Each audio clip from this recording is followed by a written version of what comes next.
The only outdoor public gun range in Sarasota County may have to shut down on October 1st. Officials are working to change the rules so they comply only with state regulations. SNN Local News 6 reporter Calvin McClure has the story. Sarasota County Parks and Rec may temporarily shut down the Night Trail Park Pistol and Rifle Range in Nokomis on October 1st. The possible closure is due to a legislation amendment prohibiting local governments from regulating firearms and ammunition.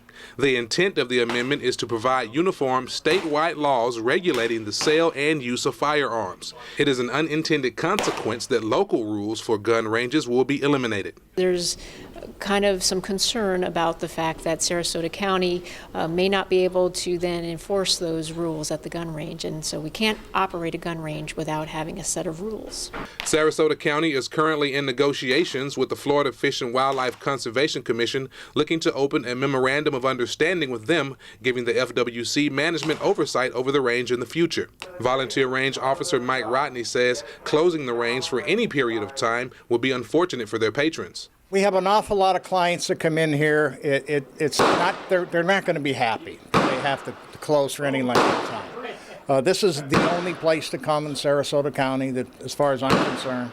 Everybody else's range is a fair drive away. They're not as safe as this one. People want their recreation. People want to be able to come out and shoot and have fun. Captain James Robinson says he visits the range once a week. It's a 20-mile ride for him coming from Inglewood. He says it's the safest range he has ever been to, and it will be a big inconvenience if it closed. When they call a cold range, these range officers are watching everybody that moves. Nobody touches a gun, nobody goes across that red line.